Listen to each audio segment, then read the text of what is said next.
Hi, guys. Welcome back. Good morning. Holy cow, I love Mondays. Ha! So I can finally breathe because it's Monday and I go all weekend without talking to you guys. And then I get stressed out. I literally sit here with Jason, who I'm hiding behind the room again, and I have nothing to do. So when I'm busy throughout the week, it gets me going and I get excited. Obviously, last night we watched TLC's 90 Day Fiancé, Happily Ever After. We watched the same finale, which I thought was pretty good. And there was a lot of tearful moments. Guys, before we jump into that, I just wanted to say thank you so much for all of your support, the donations, supporting my channel, and just always being there. This has been such a crazy month for me. You guys have seen with Pops. I've been going back and forth to Northern California. I have a move coming up, and it's just been chaotic while trying to still run my own channel. And some of you guys have been asking me, why haven't you been on Sherelle's World? So guys, I just wanted to say to you, I love Sherelle. Sherelle's a good friend of mine. And my biggest thing in the world is just managing my time. So it kills me if I can't commit to my own schedule, but I never want to commit to a schedule for Sherelle that I can't keep. She's my good friend and her channel, it's up there. She has a ton of followers and she deserves somebody who can honor their time commitments. And that's my only thing. So you'll definitely see me popping in from time to time if Sherelle will still have me. I love her to death. And yeah, that's just it. But as far as my channel, as much as I can manage it throughout my move and everything else that's going on, I'm going to do my best to do that. I'm also going to do my best to focus on celebrity interviews again and try to get as many in as I can. But with that being said, if you guys haven't already, please like this video. It helps tremendously. And let's jump right into TLC's 90 Day Fiancé, Happily Ever After recap. I feel like I finally caught my breath. Guys, 80 in the room. Thank you, Muriel, for this super chat. I know you said you're going to call in so I get your name right eventually, and I promise I will. All right, guys, 80 in the room. Everyone, please like this. And let's start off with Angela and Michael. So Angela obviously got the call that her mom was in the ICU. And from what we could see, her mom wasn't in the best, she didn't have the best health circumstances before Angela left. She was in the bed, So Angela kind of left going to Nigeria, not really knowing if she was going to come back and her mom was going to be there. Guys, this was probably the most heart-wrenching episode when it comes to Angela and Michael and just Angela's story, because her mom and her family, they mean everything to her. So as we go through the episode, everybody's kind of at the edge of their seat, not knowing if Angela's going to make it back in time for her mom. And she did. She made it back and had 10 days with her mom in the ICU, was able to spend time with her and kind of have her last moments. And when she's talking to us in the camera, it's like gut-wrenching. So I wanted to get the sad part out first. But the good thing is that Angela was able to make it back and Angela was able to have that time. As we saw in the finale, she sits there with her daughter, Skyla, and they reflect on, all the moments with their mom and her mom asking, if Angela got married, all of that. But then now Angela still has another problem. It's her spousal visa. Everyone keeps saying, oh, what's going to happen? Is Michael going to make it over to the United States? Well, it seems like up in the air, bloggers are saying that Angela and Michael got a spinoff. If that's true, that means that Michael probably got granted the spousal visa, but I haven't seen proof of that. So I'm not going to give you guys false information. But if it is true, that's exciting. And I can't wait to see Angela because she goes off the rails, rightfully so sometimes. And sometimes you guys say it's too aggressive, but she goes off the rails, whether we like it or not. So she makes for great reality TV. With the spousal visa being a thing, Angela, yes, she got married and she has the proof. And like she was saying on the phone, she has the photos and all of the documents that she sent over to the lawyers in order to get this process going. But that doesn't necessarily mean that they're granted anything. Angela could have definitely just got married to Michael for no reason, and he might be stuck in Nigeria. And that there's no way Angela is going to end up leaving her family in order to go to Nigeria because, again, guys, family is everything to Angela. Even though Michael's important too, with the living conditions that she's not used to, her grandbabies being there and her daughter, Angela would definitely move on. She would make the tough decision, but she would move on. Just like I'm going to do from this couple because this was sad and I want to move on to maybe a happier moment. All right. Colt. Oh, no, not Colt and Debbie. happier moment. Andrei and Charlie. Let's go to them. Because, guys, Charlie is going in this episode. He's walking around like a rooster with his chest bowed out, pretty much letting everybody know that this is his dad's money that's gone into this. This is all a sham, and Andrei's a fraud. He's saying, you're using my dad. My dad paid for this whole wedding, and it's ridiculous. You don't even like my dad. And my dad's not going to keep doing for you when he has all of these other kids. Now, obviously, we know that Charlie's drunk as a skunk and he's ready to go. But I have to say, for Andrei, he really kept his cool. He kept his composure and he held it together. Andrei ends up pulling Charlie outside, letting him know, hey, man, I promised your sister that this was going to be a good day, and I'm going to keep my promise. So I need you to respectfully back up, and keep it to yourself. And then if you want to handle this another time, we'll handle it another time. But as of right now, this is your sister's day too, and I want to respect that. Okay? So now Charlie's like, all right, man, all right. So they end up going inside, and it's not all right. Once Libby's sister comes in and interjects to try to pull him away and say, listen, I understand. I hate Andrei too.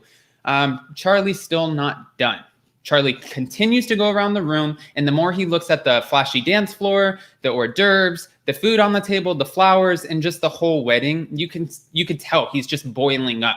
Now, he tried to have the tough conversation with his dad, but not being in the right mind, that obviously wasn't going to work.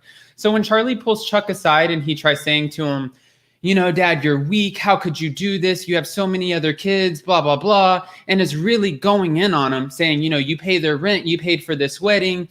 Chuck just tries to reassure Charlie, not the time, not the place. We'll address this later.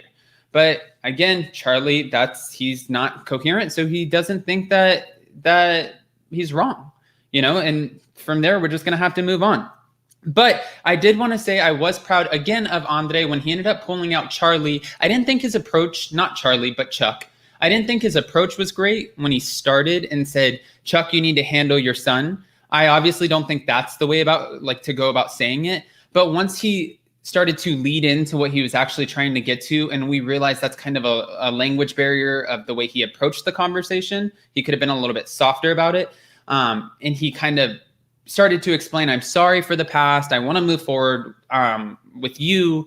You are the grandfather of my daughter. I love your daughter. Let's do this for both of our daughters, you know, and kind of make this better. I think you could see that Chuck started to have a little bit more respect for Andrei, and that's not going to go well with Charlie. So this is just a snowball effect of one bad thing happening after another until the end, where we see Libby and Andrei have that one final conversation at their wedding, when Andrei says, listen, I love you. I care about you. I love our daughter. I care about our daughter. And I just want to be with you for the rest of our lives. I don't want anything to come in between us. And Libby starts crying and says that means everything to us. But now with that mushiness aside, I'm going to have you guys call in. Of course, I'm going to be dropping the link soon. I want to get through the rest of these couples, but let's go back to the dark side for a minute. Okay. I like to pop back and forth. Let's go to Colt and Debbie. Guys, 145 in the room. If you haven't already, please like this video. It helps tremendously. And yeah, Colt and Debbie. Colt and Debbie admit that there's a very dependent relationship going on. And as we saw in the last episode, we see Colt going around this outdoor gym, right? He's running around the outdoor gym, acting like he's trying to change his life and become this new man, trying to take control of his life. But when he meets up with his friend Steve, you know, kind of just reiterates that you're in a toxic relationship, not just with alcohol, not just with Jess, Larissa, and yourself, but also with your mom. And a toxic relationship, meaning that it's a very dependent relationship and you rely on her just as much as she relies on you. Now, the funny thing here is Debbie's quick and she's witty. And she's not going to be one to be mulled over. I think we've seen that with Jess. We've seen that with Larissa. And we've seen that time and time again with Colt. So when Colt comes back to have this tough conversation with Debbie and sit down, and they're going back and forth a little bit, and he leads in by saying, you know, Mom, I love you, and blah, blah, blah. He said, I need you to treat me like a man. Debbie said, I don't control your life. He said, why don't you find out? Oh, no. He said that he wants to break off so they can rediscover each other, whatever. And Debbie had a good one-liner. She's like, why don't you find out who you are before you try to get to know who I am? pretty much Debbie saying, I'm not the problem, you're the problem, and I do a lot for you, meaning your clothes, the food, all of this. So if you want to be a man, I don't control your life. I'm simply trying to help you. Whereas I think Colt doesn't necessarily know what he's asking for. He's asking his mom to drop the responsibility of being the parent and to butt out of his life. That way he can maybe have a healthy relationship with a woman and be an adult. Now, is Debbie going to do that? I don't know. But her funny little Cheshire cat grin at the end when she's like, there's no freaking way that I will ever touch any of his chores again. I thought that was great because now maybe Debbie can go on a date too. And that's a spinoff I would watch. Just saying. As for Colt, he's on his own. Let's move on to Kalani and Asuelu. So in this episode, I'm going to grab a drink of... Actually, I'm going to drop the link for you guys too. Invite, copy.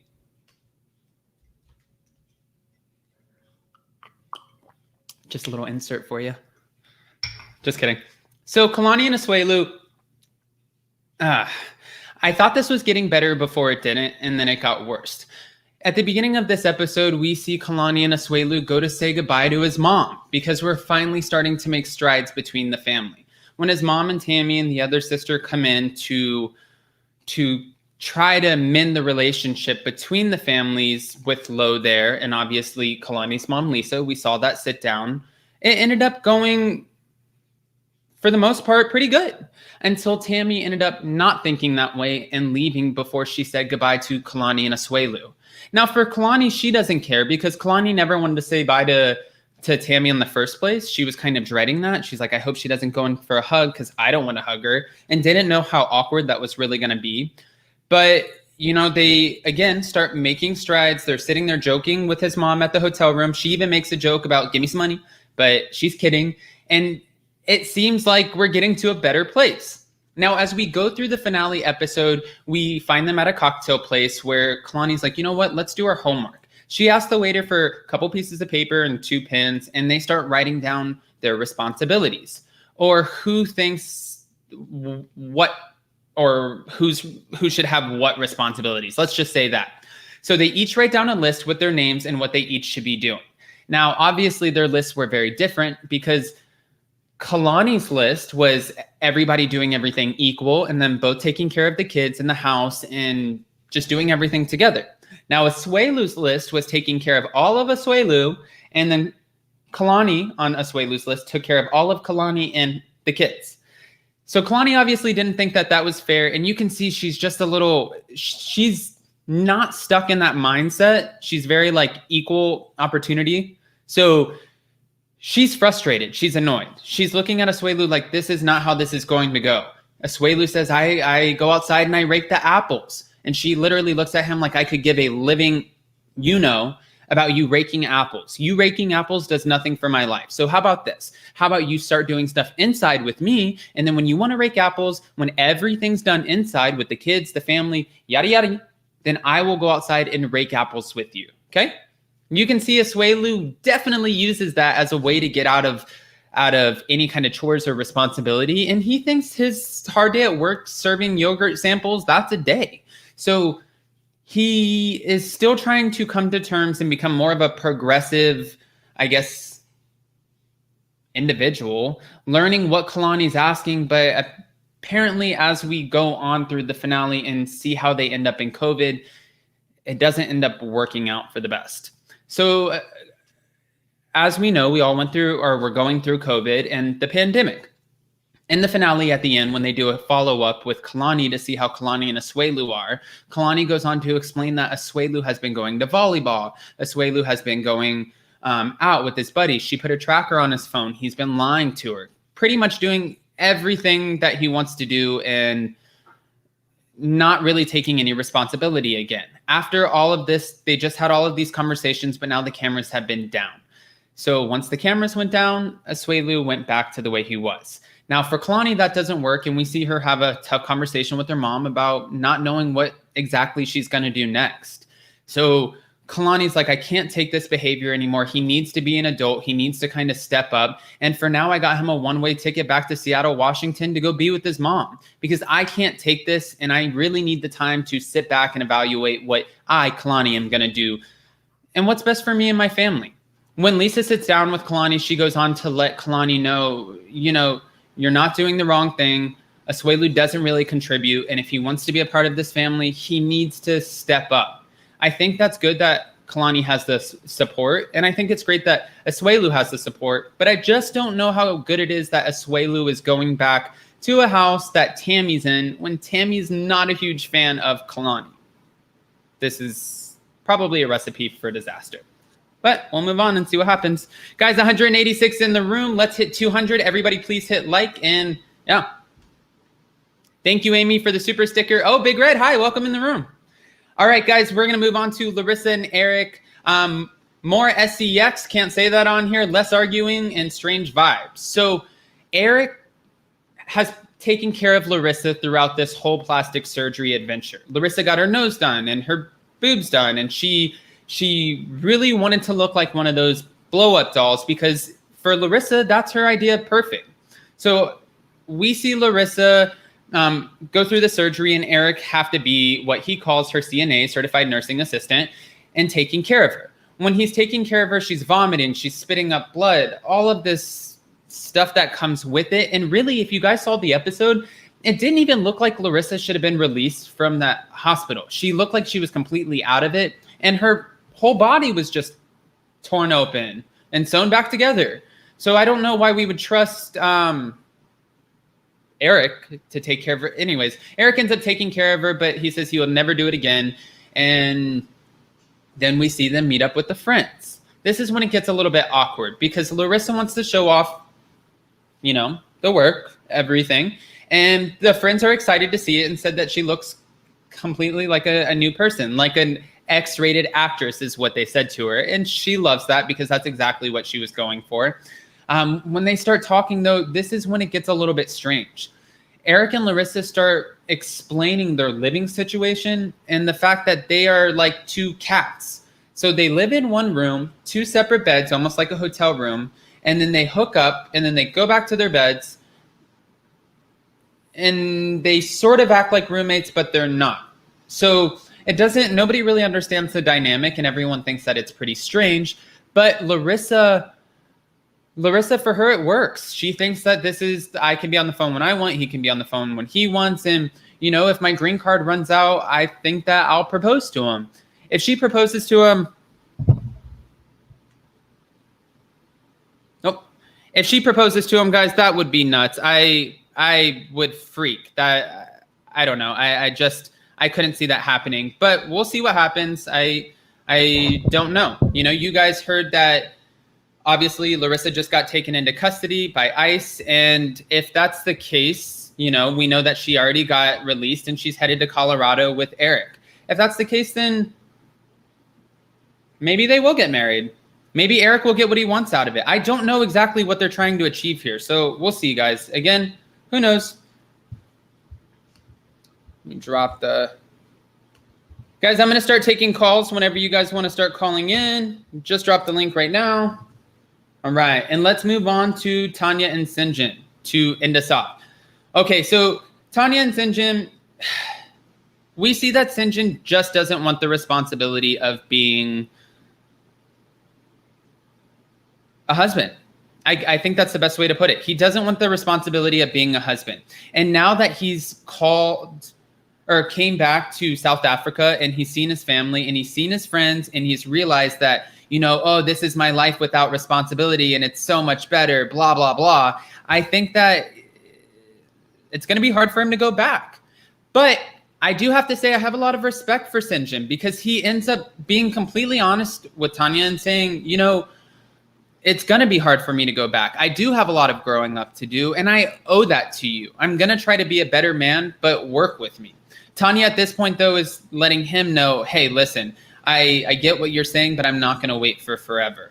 Now, we did see that Sinjin's family, they kind of enabled his bad behavior. And if you think that they didn't enable it, they definitely didn't stop him from wanting to leave his responsibilities in his wife. That's at least my opinion. I'm going to bring up somebody who might have a different opinion, but I'm curious. I haven't talked to her in a while, so let's see.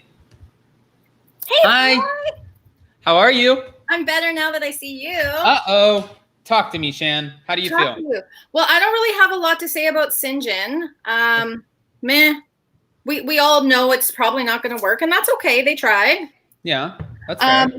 So, Kalani, I have to say the list that Asuelu made sounds more like what you would give your teenager as like a chore list. Oh. It's the fact that he thinks that raking apples is the way to go about it, and that's his chore, and she's just so straight up, and she's like, I could give up, like, what about the apples? Yes, they're definitely worlds apart. I have to say that they're worlds apart. They're worlds apart. Okay. Okay. Bear with me here. No, I'm ready for the next one. How did we end up like rooting on Andrei and thinking he was the man? I was like cheering him on. And I'm like, wait, who am I cheering on? I'm cheering on Andrei? I know. And Andrei actually came back and started being, let me see. Oh, here we go. You're back. Oh. You're gone. You're back. My camera's acting up, but that's okay. I'll just go back to this camera. Andrei ended up actually stepping up and taking charge, which I thought was great because I wasn't expecting that. And he could have easily been embarrassed, especially after the way that Charlie was acting in front of all of his Moldovan family. And I don't know. I was shocked too, in a good way. It was like so crazy. It was nice to see that side of him because I wondered, like, what does she see in him? So it was nice to see the other side. Okay, Debbie. So cute. It was like her boyfriend broke up with her. She was all defensive and hurt. And it was so like, it was kind of cute. It was kind of sad. It was kind of funny all at once. But the making the bed, okay, I understand maybe you do his laundry. Maybe you cook. You guys live together. Okay, but you make his bed? But when she said, why don't you find out who you are first before you get to know me? I was kind of like, ooh. Yeah, that was like a 2 snap and a twist. Yeah, she was ready. You know, I think at this point, she's just not going to take the responsibility for Colt and his relationships not working out the way that he wanted them to.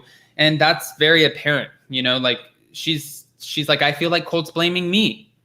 But as we see in the reunion, he's going to end up saying that he slept with Vanessa while he was with Jess. We know that's coming. We know he cheated on Larissa. We know when he was with Jess that he was talking to 8 other women. And we know that he has a bad tendency of reaching up in the cabinet and grabbing a big bottle of Jack Daniels and chugging it. So this is obvious. There's a lot of work that needs to be done here. That's not a bad thing. It's just, it might be actually good for him that he has a camera in his face to hold him accountable. Help him have that self-awareness. Okay. And then finally, a little bit about Larissa. Eric was quite dramatic comparing the first 24 hours of recovery to a war zone. That was a little dramatic. Yeah, and I find him to be just a little strange. And I don't mean that like, and this isn't I'm not saying anything bad about Eric way. The way that he says, like, he gets very like oddly defensive in front of the friends and like could be more sex, and you know, like he just sometimes I feel like conversations like aren't meant to be like that, and maybe the way he's one of those like socially awkward people. You think that's what it is? I don't know. I always try to see the nice or the positive, and I'm trying not to criticize. So I'm like, yeah, that's it. He's just socially awkward. Okay, I'm gonna bring up one more face and see. Perfect. And I only have one other thing. Hey, nice to see you. Hey, guys. I have one more comment. Hi, Debbie. 2 more faces. All right. So it's a party. We have 240 in the room. Go ahead and like this button. I'm so many cameras going on. I don't even know where I'm looking. Andrea, you first. What did you think? Okay, so I honestly think that Debbie oh my god, she's so Machiavellic. I can't believe it. Look, I'm 30. I live with my mother. My brother lives with us. Like, we're 3 people in the house. That's how Mexicans do it. But that doesn't mean that I don't have chores and I don't have responsibilities. Like, it's my job to wash everyone's laundry because you save water, you save soap, whatever. That's the agreement that I got with my mom and my brother. My brother takes care of other stuff. Kind of like a chore. My mom, yeah, and because I mean that's my job and that's my part of living in the house. So I honestly think that Debbie doing all the stuff for Colt, I mean, she is his mother. She does it because he loves him. But instead of helping him, she's making him like to be just useless. Mhm. And the only way that he is going to get that independence and to be his own man, like he said, is just go live on his own. Which we know that he won't do it because he doesn't know how to do anything. Well, So, he lived on his own before, so I think he just really took a step back in time by moving back in the house. And I, again, like I said to Shan, I think it's fair what Debbie's saying at this point when she's like, she's just trying to help him while he's there. But now I feel like she just feels like she's taking all of the blame for all of everything failing. Debbie, please, I see you. You're biting your lip over there. Okay, so I don't remember who said it, but I agree with it was almost a breakup last night. Debbie knows the monster she created. Debbie does all those motherly things as if Colt is still 6 years old and in the hopes of keeping him close. You know, doing his laundry, doing his food, you know, cleaning up after him. And she has taken it a step too far by encroaching on his relationships. And because she's kept him as this infant, he has never matured enough to understand how to be a man and be in a real relationship with whoever he chooses to be in that relationship with. And when he decides to get into that relationship, she just goes and stomps all over it because, oh, no, I need to change Colt's diapers. So you feel like it's Debbie who is in fact the one that needs to cut the cord. Okay. Yes, and here's why. She started laying on the guilt. She started saying, well, it's not me, it's you. You need to figure out who you are before you try to get to know me. She pushed it all right back Is that on gaslighting? him. Yeah, basically. yeah. Okay. Just making sure. I would like to add that to what Debbie just said. I think their main issue is that there are no boundaries. There's no boundaries between them. Like, she just does whatever she wants in their relationships, and he allows it because he's never been into that position. And as soon as he said, okay, Mom, I love you, but you gotta step back because this is none of your beeswax. So, I don't know. Yeah. No, I agree. Shan? I just have one final comment because I didn't finish about Larissa when she came out with the interesting bathing suit / I don't know what that was. That was an interesting bathing suit. It kind of just looked like two pieces of fabric just hanging around her neck. Anyways, Can I real quick before you say that, can I just say something? And I want you guys to stew on it and just let me know. But you know how when Kylie Jenner got her lips done and then Kim had to let her know, you already got your lips done. You have to stop doing the duck lip thing because that's what you're used to and you're over accentuating. It's almost like I feel like when you get that kind of work done or whatever, you want to wear maybe the more revealing whatever. And Larissa did not come to play. She definitely, okay, that's it. Go ahead. I totally get what you were saying. Let's just watch out over the next few months because in case you guys don't remember, I worked in plastic surgery for a really long time.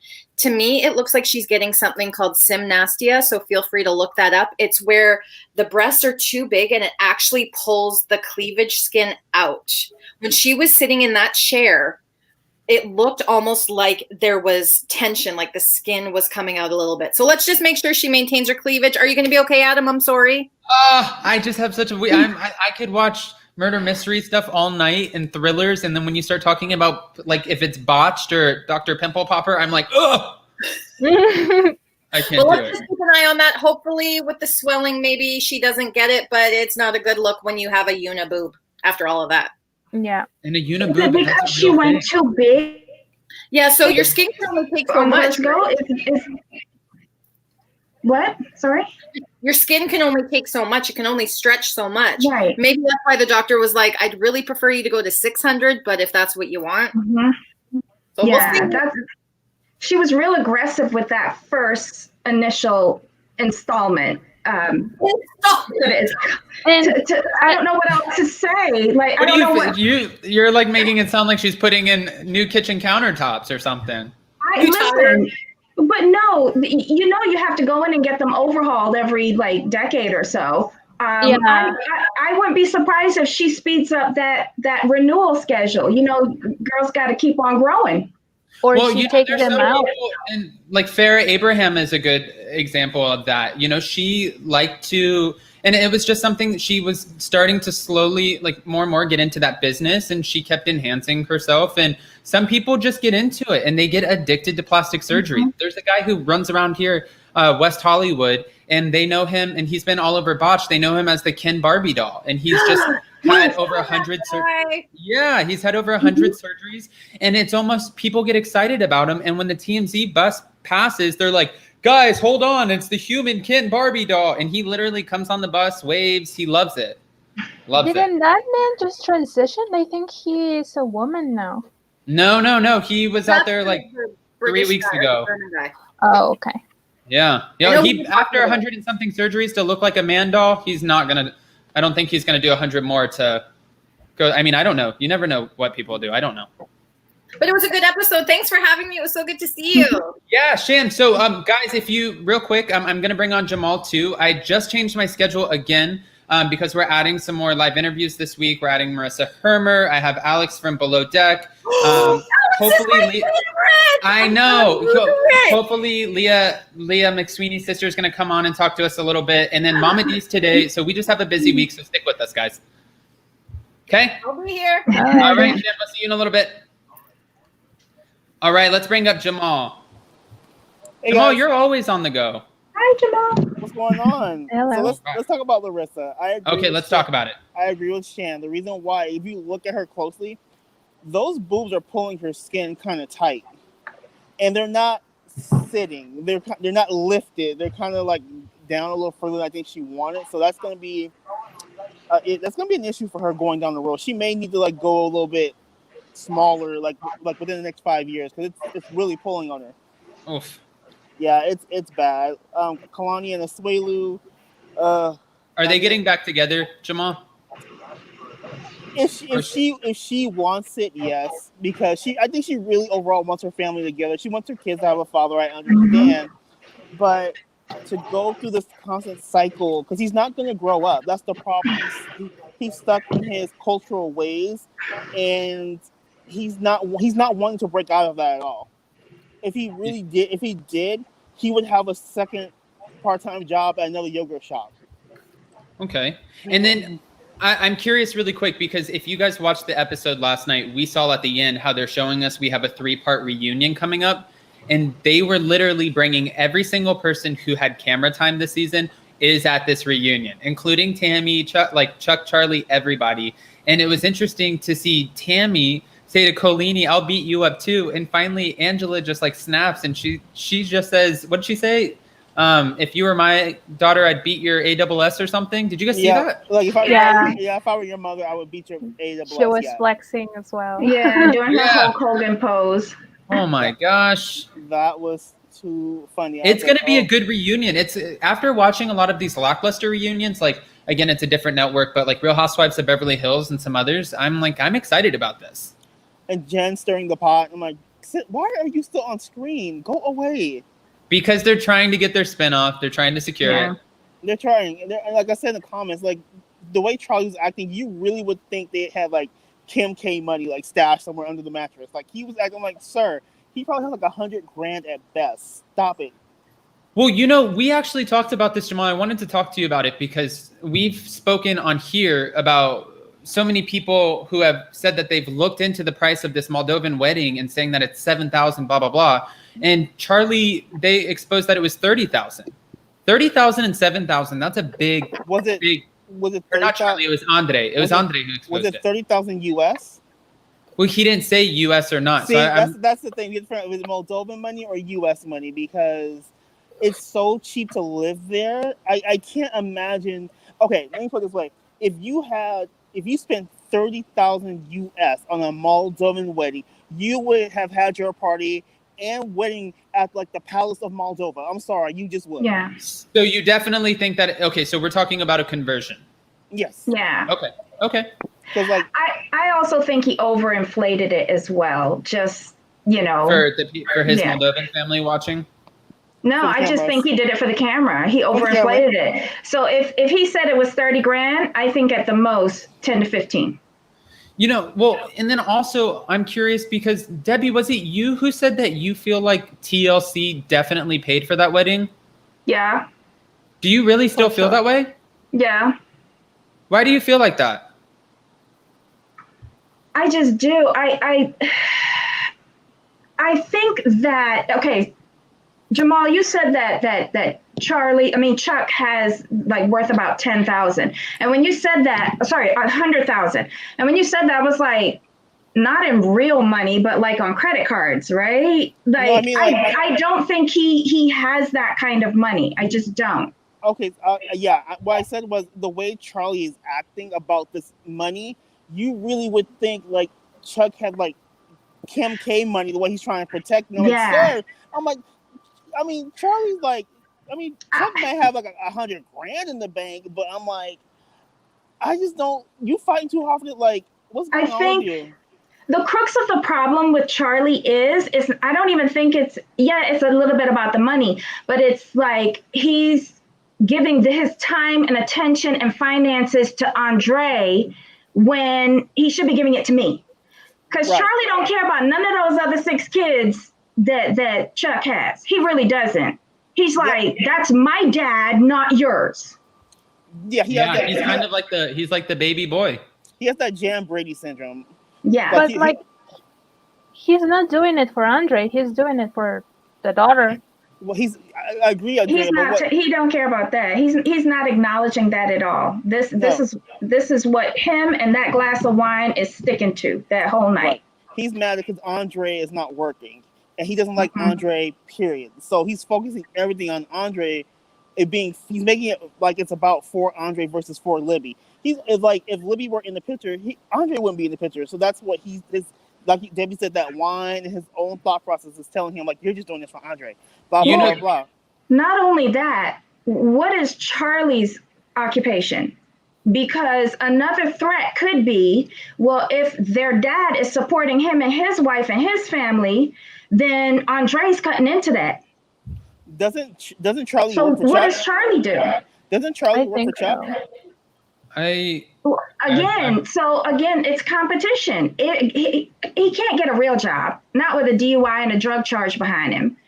Well, So, and then also, if you guys notice too, they really are setting themselves up in the best way for a spinoff. Like from Elizabeth saying at the wedding, like if we can't get along at a wedding, then when are we going to get along? To now, apparently Chuck and Andrei have some sort of resolution to the conflict, but they're going to see if it carries over to America.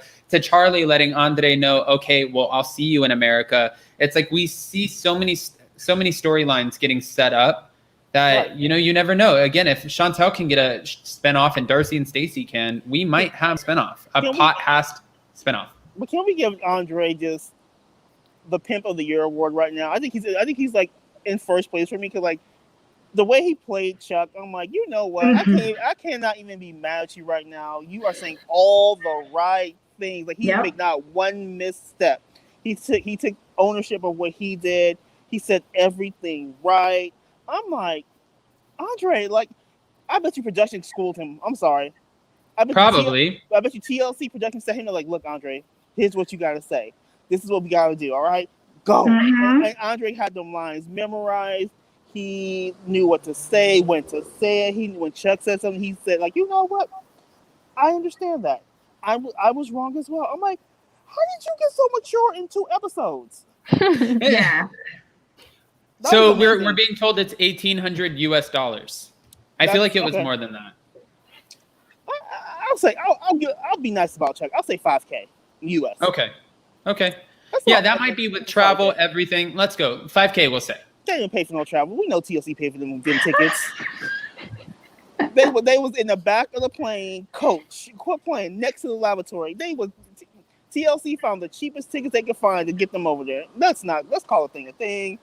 So What about Sinjin? Okay, so what about Sinjin? Is Sinjin going back to South Africa, or is he going to end up making it work and staying in the United States? Because we see at the reunion that they say, so are you saying you're getting a divorce? But obvious that could be editing.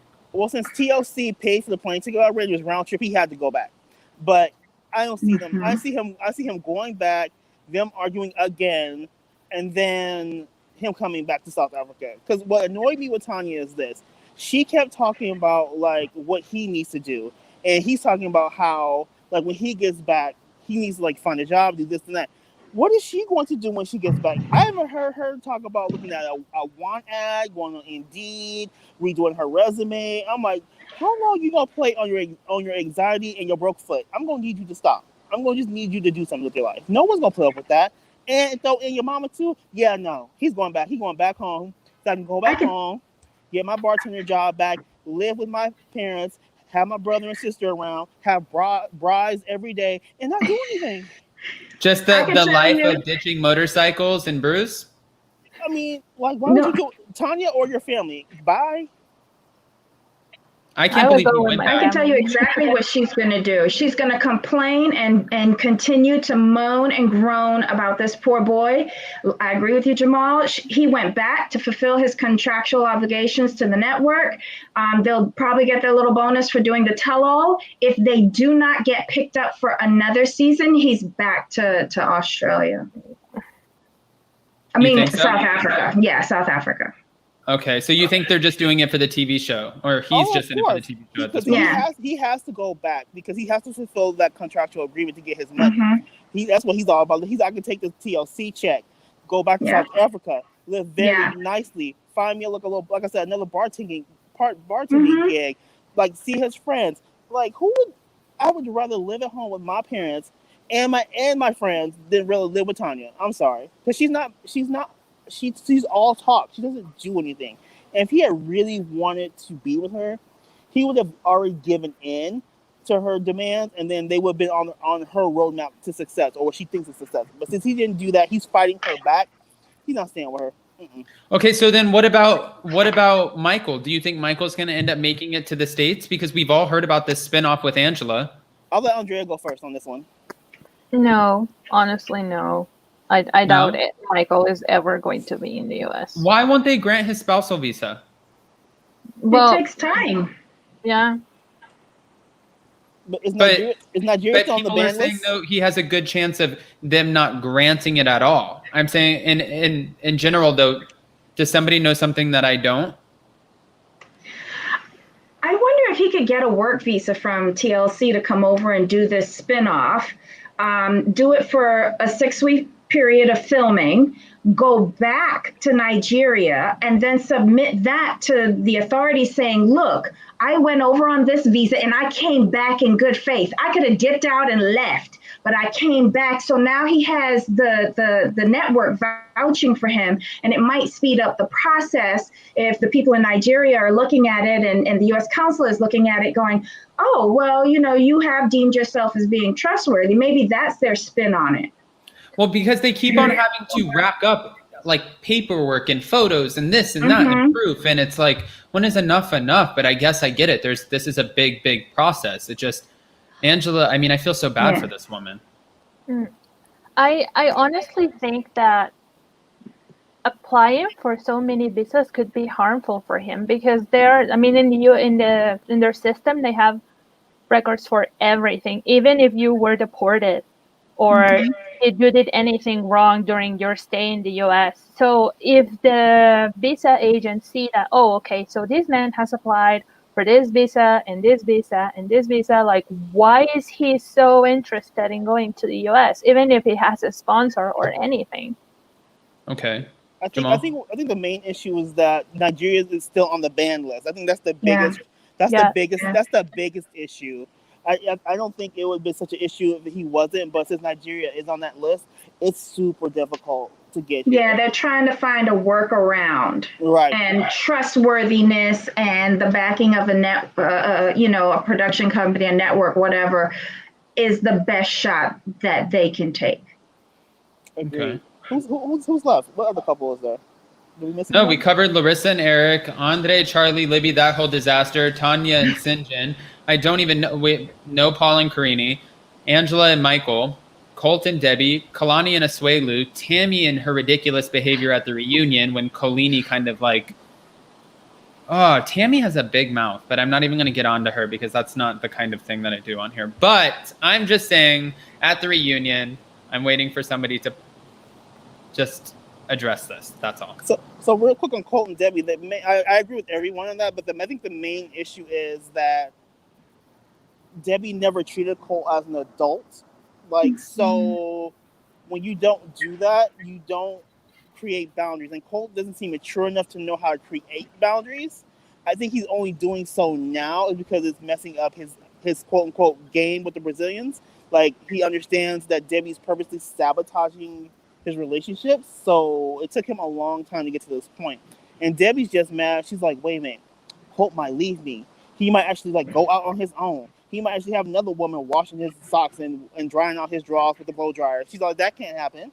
Who's gonna help me and the cats? So she's all about self at this point. Well, Big Red, help us out. Hi, Big Red. Hey, everybody. Hi, everybody. Hi, Adam. Help you out with which one?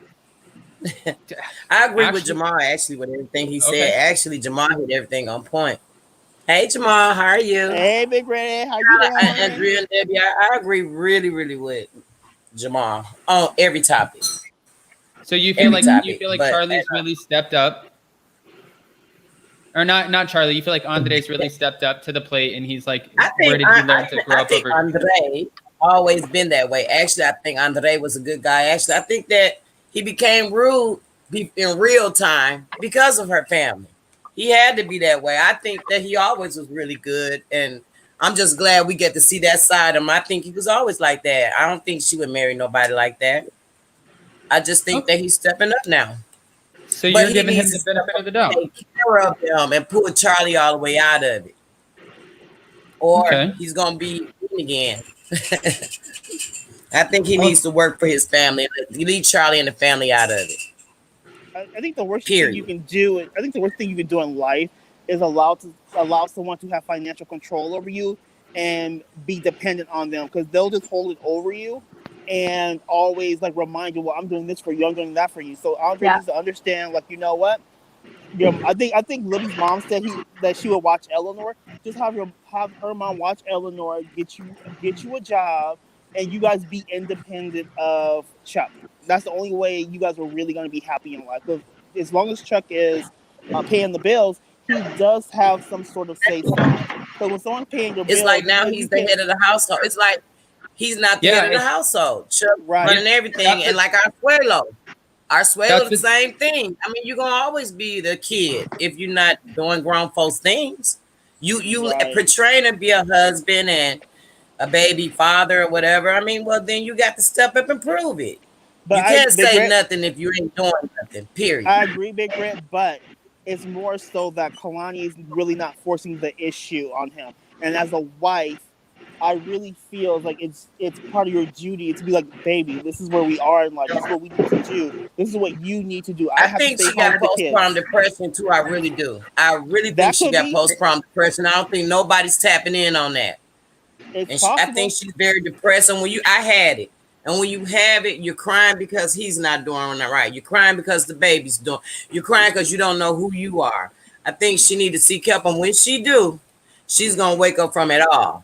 Asuelu going to either be a baby daddy on the other side of the tracks, but I don't think she's going to be with him when she get help. I think that. I really believe she goes. Well, Big Red, Jamal, there's a little bit of static. No, it's okay. I'm gonna go ahead and just start dropping down and saying our goodbyes because we have a few other lives coming up. But before we go, Big Red, do you want to say anything? Yeah, I hope Larissa be okay. I mean, Larissa, she's something else, but I kind of like her though. She's beautiful. I hope she be okay. Really, I do. Colt gonna be Colt, and that's just Colt. But you know, it is what it is. And as far as I really want to see what's gonna happen on the real when they come in on interviews with everybody. I think this matter gonna be something else. And I hope Mike does get over it. I got faith that Mike is coming, but I happen to think it's probably gonna be after the election. I think that's when he'll probably come. They probably left up on the band then. Okay. And that's all I got to say. All right, Big Red. Well, we appreciate you. We love you. Thank you for stopping by. Bye-bye. I love you, y'all. Peace and love. You too. All right, Andrea, do you have anything to say before we say goodbye? I'll go first because I got to dip out. Okay, go. I just hope Larissa gets the help she needs. I really hope she starts leaning on Carmen more than Eric, because I think Carmen really has her best interest at heart. So I want her to hopefully get a better understanding that she's worth more than she's actually getting from Eric. Okay. So that's where I'm at. All right, Jamal. All right, I appreciate you calling in. We'll see you soon. See you soon. Bye-bye, guys. All right, Andrea? Well, what I was saying in the comments is that Larissa's case makes me really sad, because I think she has serious issues in terms of her image. In my opinion, she didn't need all that surgery. Now she has all those scarring and things and I would like to know what or who made her think that to be beautiful, she had to go through all that work. And I hope that eventually she will get the help that she needs. And also, I think some of them, of course, they might be fabricating this for drama, but do you remember that when she was summoned the first time to go to ICE, where she was all scared, saying that they might detain her and all that? Yeah. It was just for her biometrics, so that was weird, because when I got my visa, I got the biometrics first before even getting the visa. So they take their fingertips and your iris is scanned for everyone, regardless you get the visa or not. So I don't know why we wouldn't have that information already, Okay, I didn't know that. Thank you for sharing that. I actually didn't know that at all. Debbie? Well, I agree with Andrea regarding Larissa. Remember when she was having that argument with Eric and saying, everything that he said bad about her to these other women made her feel ugly, and she just wanted to change everything. Larissa is damaged on the inside, and until she fixes the inside, no amount of changes to the outside are gonna make her feel any better to herself, and until she figures that out, and hopefully Carmen sticks in her corner, because I think Carmen gets it. Carmen is always the first to say that she is a beautiful woman on the inside. We just need Larissa to believe that for herself. And I see a lot of people saying that she's forgotten her kids back home. She need to go back to them. We only see what TLC's edits show us. Exactly. And I just, want to say, take it with a grain of salt. We're only seeing a snippet of these people's lives. Leaving a child behind as an immigrant is the biggest decision a mother has to make. And they don't do it just willy-nilly, like picking up a pair of underwear from the store or something. It's a big decision. And they do it because they leave those kids with family members in the hopes that they're going to take care of them. They come over to the United States or wherever. They work hard as hell and send back what they can for not only their kids, but for the family who is taking care of them. So it is a big decision for anybody to make. I will be the first to say that I am not a mother. But I could not. I have no idea what it is to make a decision like that. Yeah. So I give her the benefit of the doubt like that. And I don't judge her for saying that she doesn't take care of her idea, whether she does or doesn't. But I do think it was within her best interest to keep her kids back in Brazil with people who love them and not expose them to people like Colt and Debbie and TLC. That's my thing. Debbie, I like that. Very well said. All right, Debbie, Andrea, I appreciate you calling in. Thank you again so much. And we're definitely going to be going over the reunions. You guys know that. So we have a lot to go over. And then if you guys are around today, we're going to be doing Potomac at 3 p.m. PST. So hopefully we'll see you there. Yes. All right. All right. Bye, guys. Thanks, Adam. Of course. Bye. All right, and then also I had a few other people in the room, including Chelsea. I'm sorry I couldn't make it to everybody. We have a busy day today. Chelsea, even call back, please. We have a few other lives today, and I'll get everybody in. Thank you guys again so much for calling in and sticking with me, bearing with me throughout all of this chaotic moving and everything. I appreciate you guys. And if you haven't already, please like this video. It helps tremendously, and I'll see you guys next time. Bye, guys, except for you, Jolene.